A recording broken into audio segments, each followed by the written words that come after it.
Welcome to the Beck and Siri Show. And here at Team Sirius Tri Club, it's not just about swim, bike, run. It's about who you become. On our show, we don't just talk to you about swimming, cycling, and running.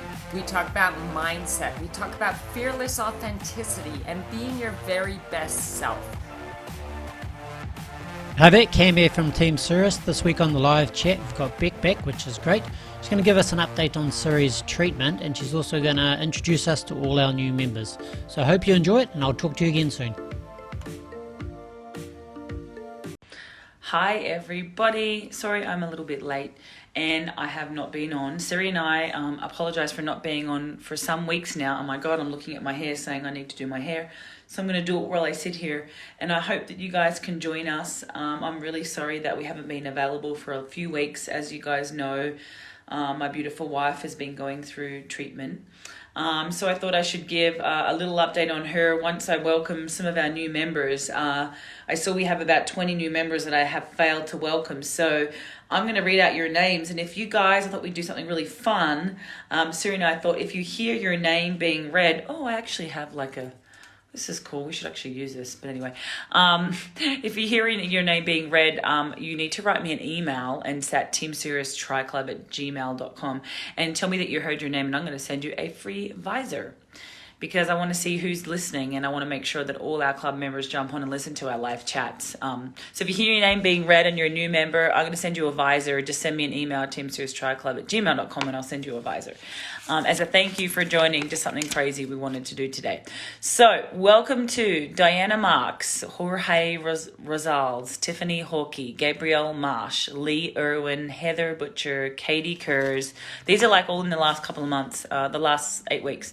Bob Spory, Lauren Pigeon, I hope I don't ruin your names or mispronounce them. Jennifer Harmon, Caroline Larson, Natalie Barossa, Tanya Marshall, Rosa Palombi, and some of these guys are actually one-on-one athletes with some of our coaches now, which is so exciting.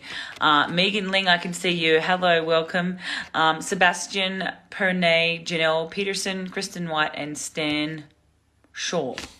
There you go. All new members in the last 8 weeks. And I'm going to say quick hi to Janet Dixon. Kath Carpenter's on here. Yay. And Megan Newman. Kath, I want to know how you're going. I think she's being coached now by one of our coaches. So let us know. I do believe maybe you have Mary Carmen, or could have been Maddie. I think it might be MC that's helping you out. So let us know how that's all going. And a quick update on my amazing wife. I'm going to go here and try and find what she told me to read. She's probably having a little nana nap, hopefully. I'm trying to get her to sleep during the day, but she's not doing a very good job at that. So Siri had, as you guys know, got to ring the remission bell a few days ago. I think it was on the Friday, 2 weeks after she had received her transplant, her bone marrow transplant, which was half of her sister's stem cells. And then there was also the baby's umbilical cord, that she got a little girl's umbilical cord as her stem cells as well. And the goal was that eventually the umbilical cord would take over her sister's cells, which is what's supposed to happen, which is what is happening. So when she went home, she broke a fever 2 days later. And I'm going to go on here and get your questions. So mind me, guys, while I'm typing. I'm not distracted. I'm typing stuff so that I can look stuff up for you. And she unfortunately got a fever and was admitted back to hospital, which was pretty scary for us. We didn't really know what was going on. And they thought it could have been infectious disease came in. And it was a big, a lot of scary thoughts that we just really didn't know what was going on. So thankfully...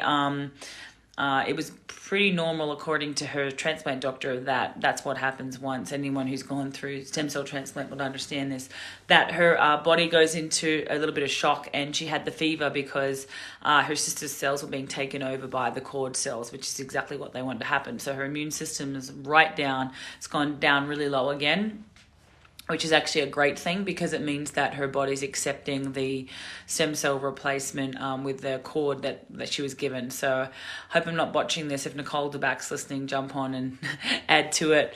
But yeah, that's what's happened. So she's back in the hospital where she should be.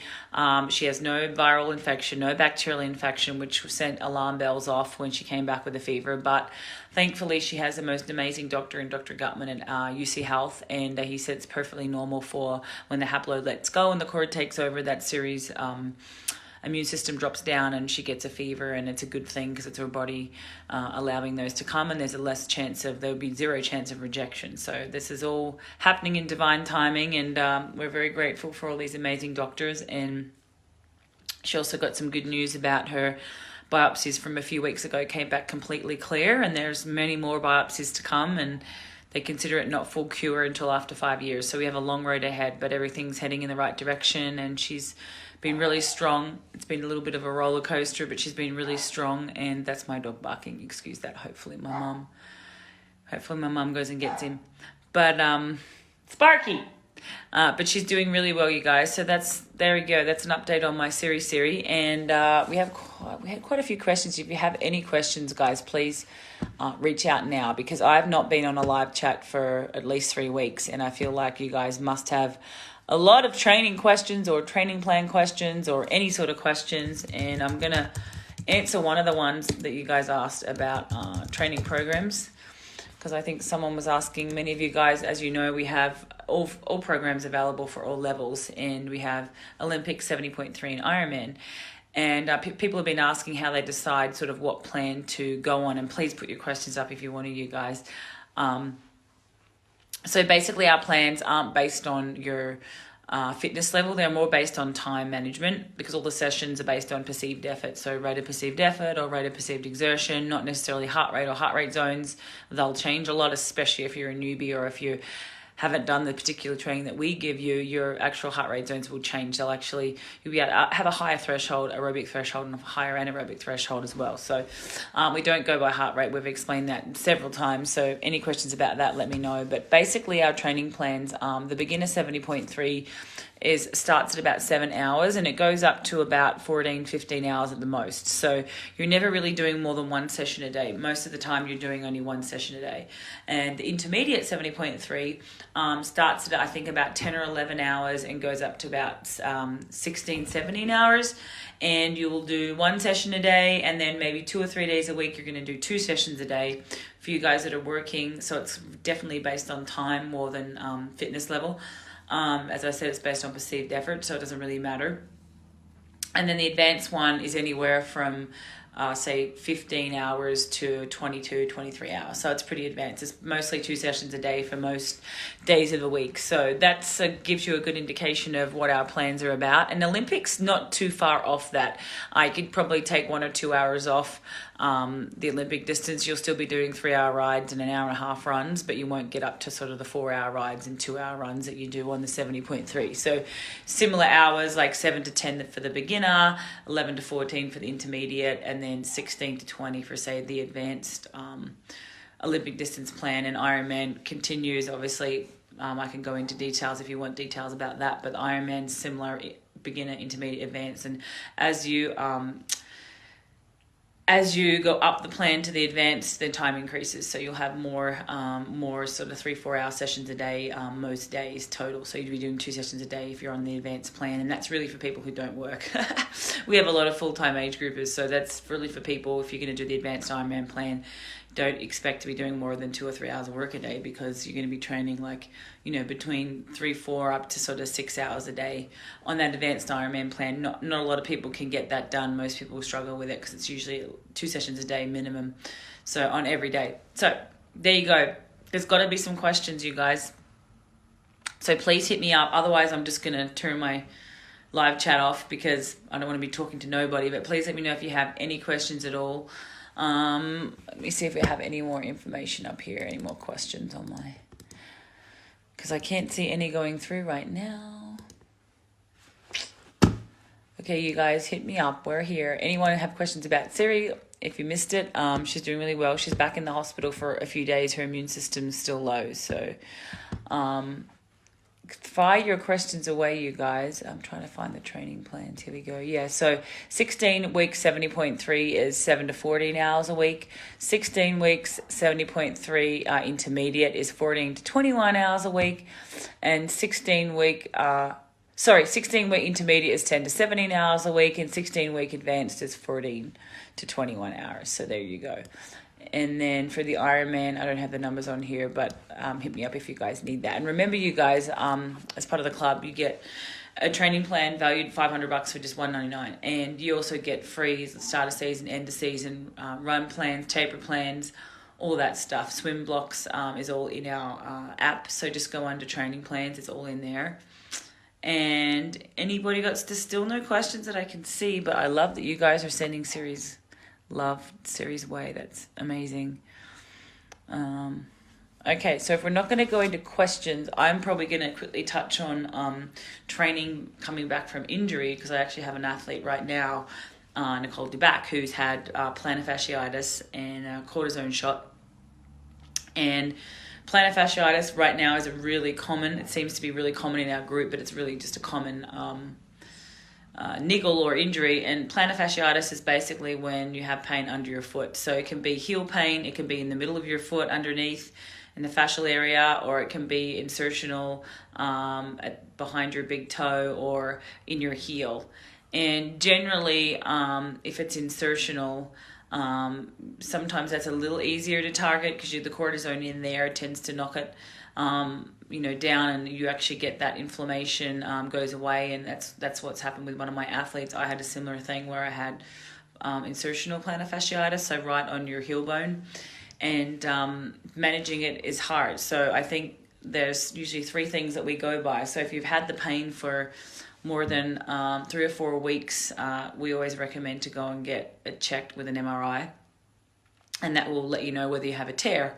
And if you don't have a tear, obviously you manage it by just having time off. So we always grade our pain level, and you guys all have high pain thresholds, but we always grade our pain level from a 1 to 10, and if it's a 3 out of 10, then we tend to give you guys 3 to 4 days off running, up to 7, see how it is, come back, walk, jogging. And if you have an Ultra G, it's always great to go back starting on the Ultra G, which is an anti-gravity treadmill, like 70-80% body weight is always a great test.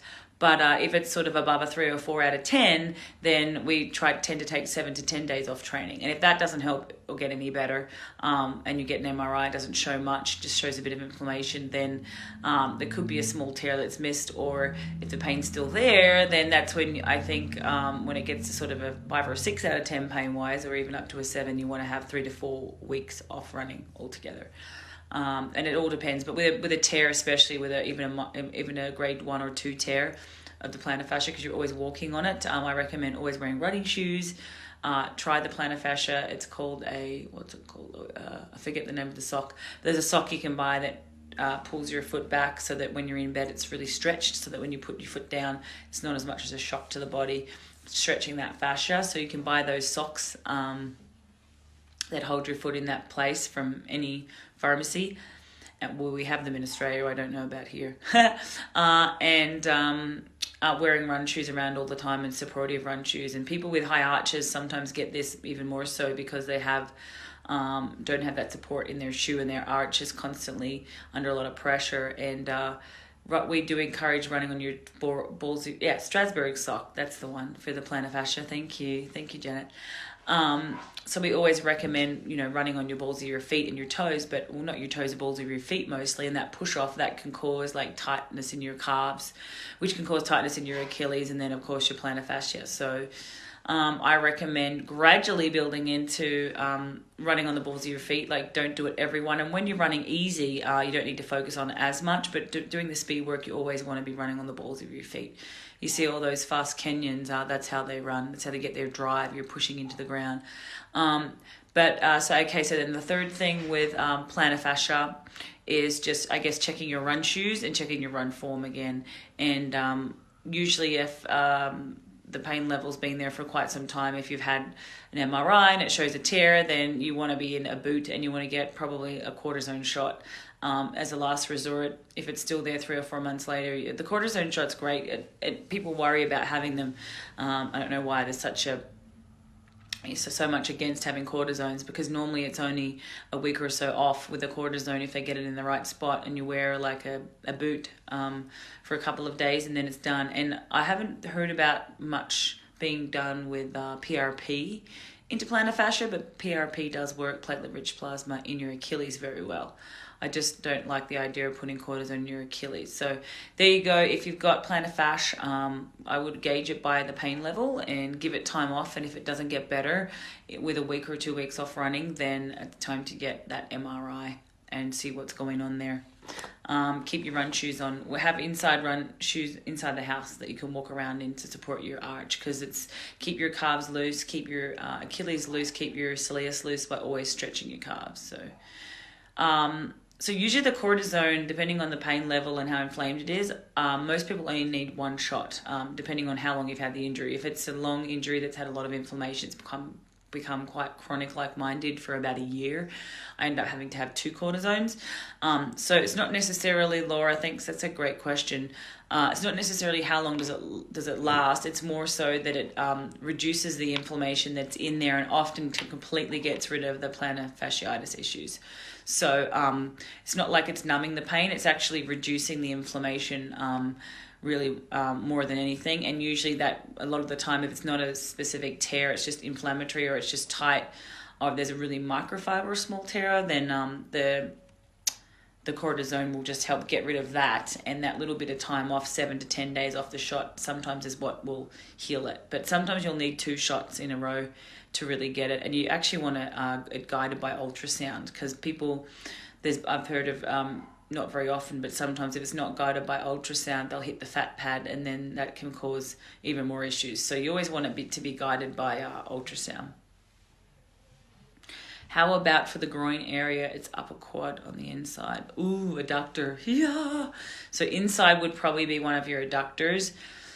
I haven't really heard of getting a cortisone in there. It's a very sensitive area. I haven't, but it doesn't mean that you can't do it. I would probably check with your physiotherapist on what they think about that. But I know Ellie had one on her hamstring, and it did help her for a while, but she ended up finding a tear there. So that's a hard thing. Like, you definitely want to get an MRI, because if you've got a tear and you mask it with a cortisone and it feels fine after, but there's a tear there, then you're just doing more damage. So we always recommend getting that MRI just to make sure that it's just inflammation or a bursa or whatever it might be.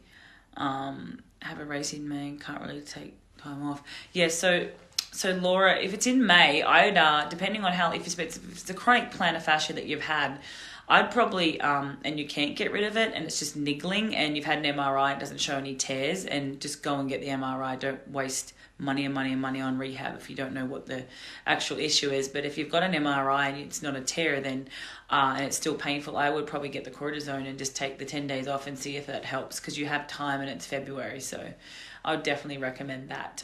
But it's always good to just, I know health insurance charges more when you go through them. Sometimes it's honestly better off just to fork out the money to get the MRI, $300 or $400, and just get it done, because you're going to spend that on physiotherapy anyway. So if you get a referral, I think that's a great idea. And then if there's no tear, it's just inflammatory. Even if there is a tear, they may suggest PRP in the heel. I've heard more success with cortisone, but again, that's a question for the physiotherapist. There's always a way. And then coming back from that injury, the Ultra G is just a great machine to come back. So it's called an anti-gravity treadmill, or Ultra G, ALTERG. And if you're coming back from any injury, it's so brilliant, because it takes about whatever weight you want off your body weight. So you can run at 60% body weight, 70% body weight, 80% body weight. 60% is almost ridiculous. You feel so light, like you actually don't get a lot of weight bearing. So you do want a little bit of weight bearing, but it just reduces the weight bearing, and it's even better than water running, because you're still having that impact, but it's not your full body weight. So if I'm 60 kilos, I can run at like 40 kilos and it feels amazing. So usually we start at about 70% body weight and then build up to 80, 85, 90 over a couple of weeks. So hi, Byron. Byron came to say hi. Do you want to say hi, Byron? Come here. Come up here, boys. Come here. You want to say hello? I'll show you my dog. He's been a little bit erratic because he misses Siri. Byron, say hi. Say hi. And I just noticed here, Siri's moved this trophy. This is Leander Cave 70.3. If anybody knows Leander Cave, please tell her that her world championship, it's just crazy. Her world championship 70.3 trophy is just sitting here. So there you go. That's pretty cool. Okay, you guys, any questions? I'm surprised there's not more questions. Please let me know any niggles, injuries, training plans. Becky Allen. Hey, Becky. So good to see you too. Throw me some questions, you guys. I can't see any. And I might go into the Facebook and see what's been going on. I haven't even had that much of a chance to get on our group. So I'm going to go in there while I'm on here and see what's been happening. I know Yvonne's had some new members, which is so exciting. She's completely full up right now with some new athletes that she's taken on in Europe. She's doing amazing. They just had a camp over there, and Yvonne goes live Wednesdays, the first of the month, if you're European. So she goes live, and I think she actually speaks in German. I'm not sure. Don't quote me on that. But she doesn't speak in English, that's for sure. She doesn't speak Dutch either, I don't think. So, but don't quote me. So questions, you guys. Any more questions? We talked about training plans. I read out all the new members. So if you're replaying this, let me know if you heard your name. I want to send you guys all a visor. And Siri sends all her love. The plan is for her to be out of hospital again soon once she's better and her immune system's up. And her stem cells are doing their job. We plan to have her out this week, and then we actually have to live next to the hospital for about another 60 days. So that's not the funnest part, but we have a little apartment in Denver, so we're close to Nicole and Mary Carmen, so we'll get to see them. But and then we're back home here to the ranch probably in about 2 months. So I am here some of the time and up there some of the time. I don't love sleeping in the hospital because you just don't really sleep. It's pretty exhausting. But what kind of race plan or strategy for a first full Ironman? That's a good question. And if I knew you personally as an athlete, I could probably answer it a little differently, because it would also depend on the type of athlete that you are and where you're at with your fitness level. For example, if one of my guys had been doing 70.3s for several years and doing really well and went into his first Ironman, I would approach that differently to someone who's sort of, it's your first Ironman, you're still a bit of a newbie to the sport, and you haven't, practiced nutrition or anything like that. So I'm assuming, Laura, that let me know how many years you've been in the sport and how many halves you've done, and I'll probably give me more of an idea to whether you're planning to race and place in your age group or qualify for Kona, or you're just planning to finish, and that probably would change how I answer this question. But I'm probably going to assume that you just want to sort of finish and do the best time possible. So I'll assume that until I hear anything different. I'd say your first Ironman, the first thing to do is not plan on a finish time. Even in my first Ironman, I didn't plan on any time that I would finish in, and somehow I finished in 9 hours and 2 minutes. But I really didn't even wear a watch during the race. I didn't have time. I didn't have a heart rate. I didn't have. I had a stopwatch, like a regular watch, which counted down every 20 minutes for my nutrition, and that's all I focused on, and perceived effort of like a 7 out of 10, and that was the best thing for me to go by. So I think that's a great way to attack it, is to think about where you're at and work on about a 70% effort, no higher, and you should still be able to hold, pretty much hold a conversation for most of it, effort-wise. So she's been doing it for 9 years, on and off. Okay, on and off. Okay, so you're still almost like sort of a newbie if it's been on and off, and it's your first Ironman. So I'd still kind of consider that a newbie approach. So that's awesome. So I think the main thing you want to focus on is your effort should just be consistent throughout. I think still getting out good in the swim and getting on good feet, like a fast feet. I always tell my guys to start like 5 minutes quicker than what they think they're going to finish in. So if you're an hour swimmer, you expect to do an hour, I'd start with the 55-minute group, so you're on quicker feet, and then the hour group comes through, and don't tell everybody else this, but you're already ahead of them, and you can jump on feet if needed. So that would be my tip for the swim. And you still want to go out solid in the swim. You still want to go out pretty hard for the first 100 to get on good feet if you can. You get a big advantage. But, it's not something where you want to be pushing yourself flat out like for an Olympic in that swim, because it's a very long day. You want to be steady state the whole time.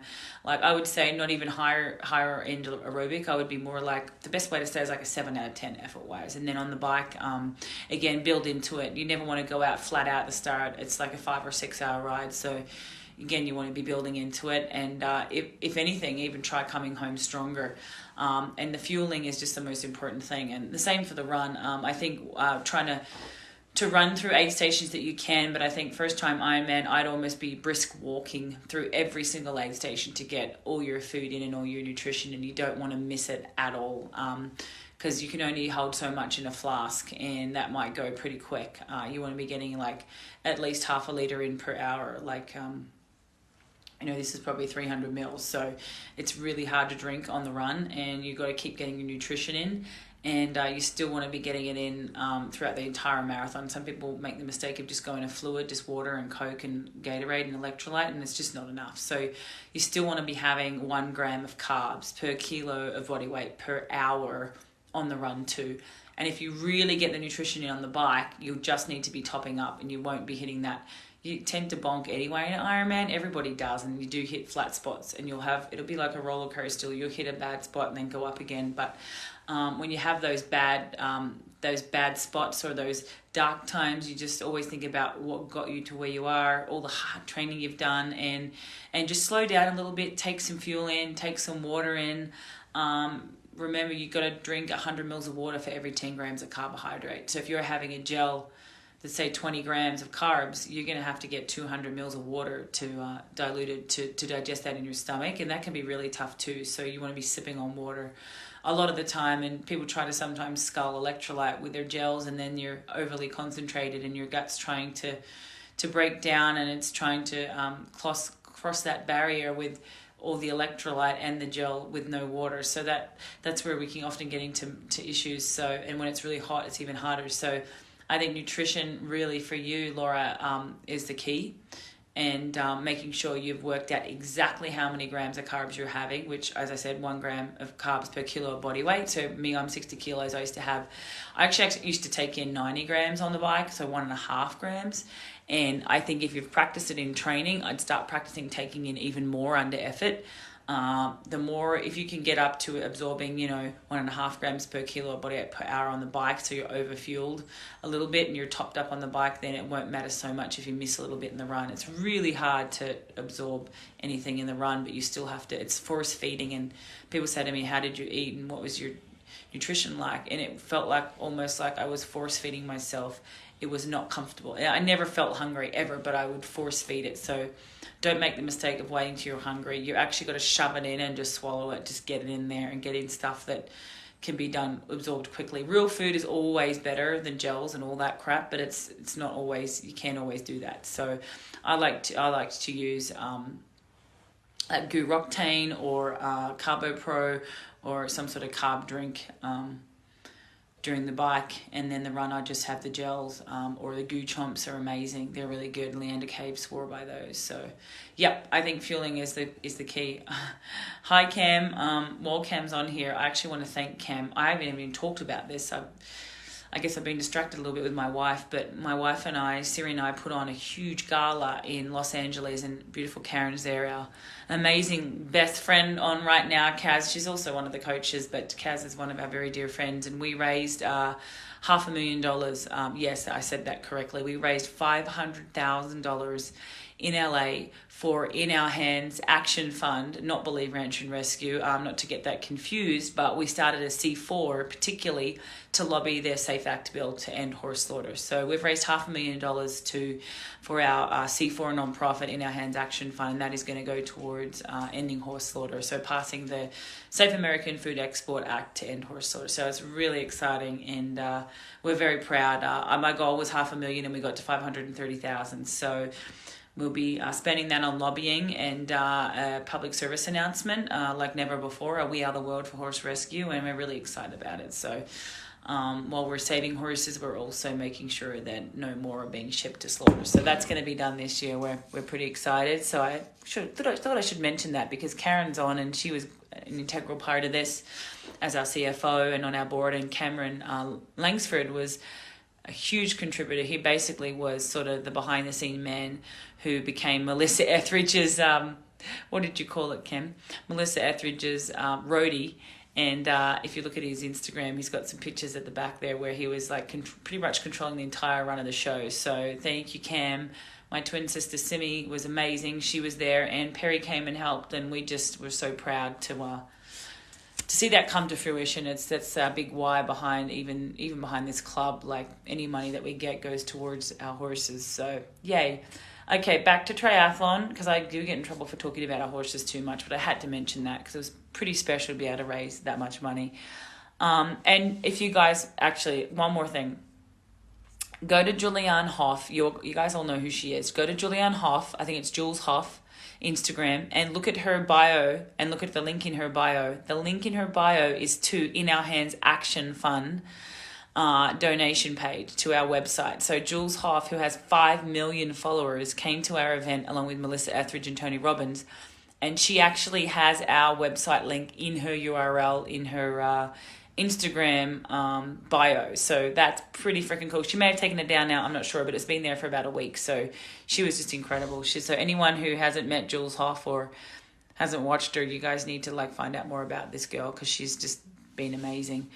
All right, Becky, I'll insert a plug for F2C here. Really good osmolality. Yes, I actually need to insert a plug for them too, because I didn't have F2C when I was racing. And thank you, Becky, for reminding me.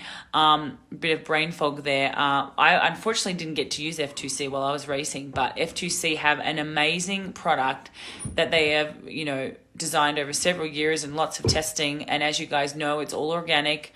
It's all grass-fed. Any of their products come from grass-fed cows. And it's all organic and no pesticides, herbicides. And it's all approved by the NSF, the National Sporting, National Sporting Federation. So it's all approved that it's guaranteed that it doesn't have any contaminants in it, any steroids, anything that would cause a positive test. So it's an amazing product. They have amazing products, and Siri and I use their greens to help us when we're feeling run down. She's actually using it right now while she's recovering the F2C greens. And they have the particular product, Beck, I can't remember the name of it. What's the name of it?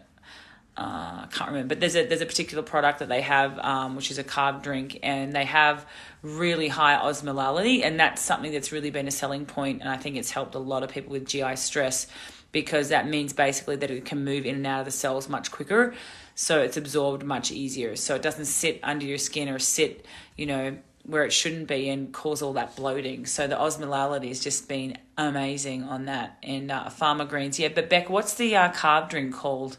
Oh my God, I'm having a brain fart here. But yeah, you guys, we also get, I think, 25%, quote me if I'm wrong, 25%, maybe even 30%. But I'm pretty sure it's at least 25 of F2C products as well. So someone, Becky, maybe you can put the link on there for people. Hydrodurance, that's right. It's a weird name. Hydrodurance is their electrolyte drink, and their carb drink is electrolyte drink, carb drinks. Glycodurance is a carb drink. Okay, yeah, so the carb drink is glycodurance, glycodurance, which is what our muscles are fueled by. Glycodurance, and the electrolyte drink is hydrodurance. So thank you, Cam, for putting that website up. That's awesome. And he also put a link to Jules Hoff's Instagram, which is really freaking cool. Yeah, the glycodurance is the go.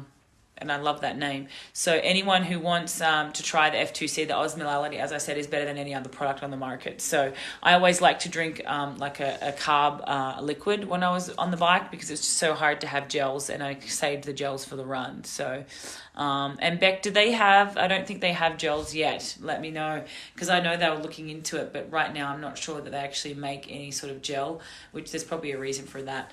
But I think you can definitely get away with the glycodurance anyway, and their electrolyte as well. So there you go, you guys. Amazing. Let us know if you need to find out about their... someone was asking about discount codes. They're actually under, I think, sponsor codes. Chem, again. Where are they? I think they're under sponsor codes in your app. So if you're logging into Team Sue's Tri Club app. But if you need it, just give me a shout out and I can send you the codes. Oh, they're working on the gels. Cool. Because a high osmolality gel would be amazing. Because anything I used to take other than the high five, used to have a lot of problems with digesting those. So, yeah. Concentrated glyco in a gel flask. Look, let's just let Beck take over the nutrition here, because I'm a little behind the times. So there you go. So concentrated glyco in a gel flask. So that's actually a great idea. And then you remember you've got to keep sipping on the water, you guys. Always keep sipping on the water. Okay. Yep, so Cam's saying that you guys, their discounts are under discounts in the menu tab. There you go, when you log into your Team Serious Tri Club app. So you guys, any more questions about nutrition, about fueling, anything about training plans, training programs, anything at all, let me know. You guys, who's got a races coming up? Actually, if you're coming to Boulder, we are going to do a little Thursday run before Boulder, as long as Siri's okay. That is the plan. We've been planning to have this, and then something always comes up, so we are planning to have a fun run on the Thursday before the race from our rescue as a little fundraiser for Believe, but also to get everybody to come out and meet all the horses. What flask do you suggest? I actually used to use... actually, that's a good question. I think I just used... Fuel Belt ones. Fuel Belt make a tall, thin one, and then there's plenty other companies, but Fuel Belt make a tall, thin one that you can just hold in your hand. I actually used to put it down my top, but it does cut you a little bit, but I never felt that. I really don't know of any others that would make those, so anyone else jump in, but Fuel Belt make really good size flasks, all different sizes that you can get online. They're great. I never loved running in a fuel belt because I felt like it would be too heavy on my hips. I'd cause irritation on my ITB and on my back and stuff. I used to always want to carry it like down my top in my back, or just hold it in my hand. A lot of the time I just hold it in my hand and have another one at the 21k mark, at the halfway mark, so all my fuel came in the little flask. So okay, let's see.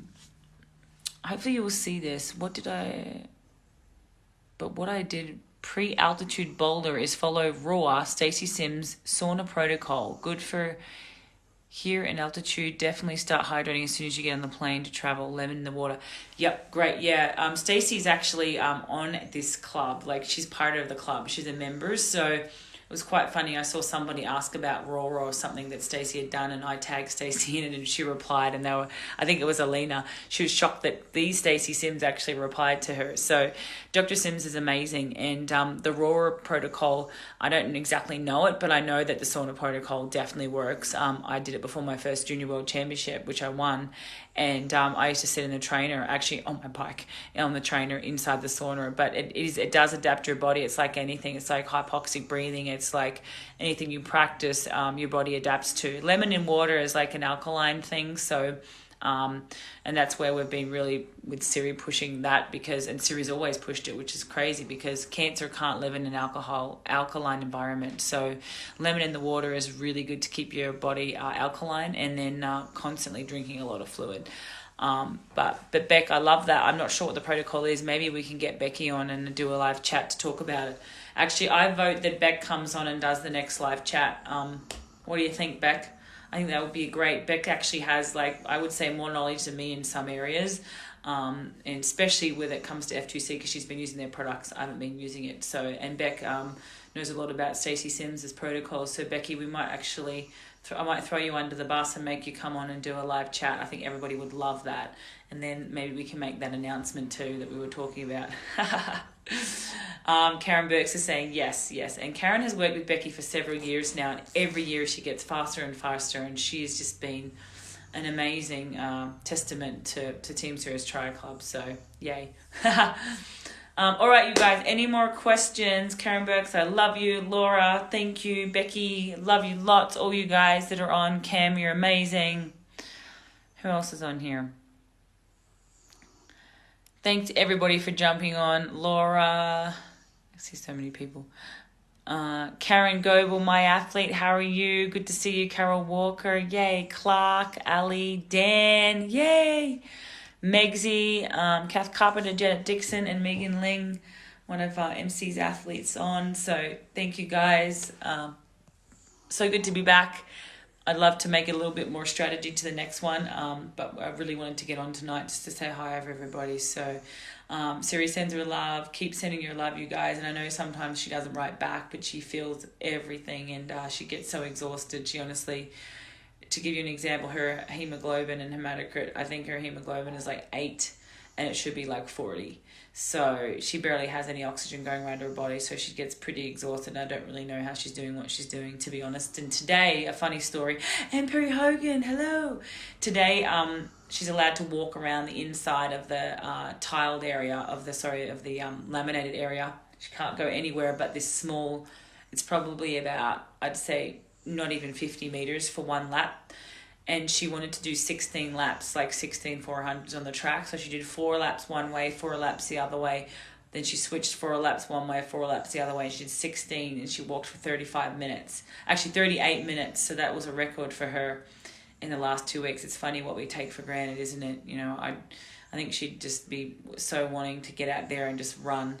But she's literally walking. It's a lot of effort for her to even walk. So she's doing a little shuffle with her lines that are all attached, and she's doing like 38 minutes of walking around a little hospital area. So go outside, take a big breath of air for our Siri, suck it in and think of her as you're breathing in through your lungs, and send her all your energy, because she definitely feels it. You guys keep her going, and I'm thinking hopefully next week that we may be able to even get her on if we're back home, not back home, but if we're up in Denver in our apartment. So yay, love you guys. Thank you, MC. You missed it, but you'll be able to replay it. Thanks, MC, for being so amazing. Thanks, Maddie, for stepping up. I loved that post about Siri today. It was just beautiful, about being fearless. And love you guys. We miss you, and please excuse us for being a bit MIA, but we will be back and giving more than ever very, very soon. So I hope to see you on Monday. Please always reach out. You can always reach out to us. We'll always write back. So just email teamserioustriclub@gmail.com, and thank you guys. Hi there, Cam here again. Thanks for listening. I hope you enjoyed that. And don't forget, if you want to join these chats live, you can do so by joining the Tri Club at teamserioustriclub.com.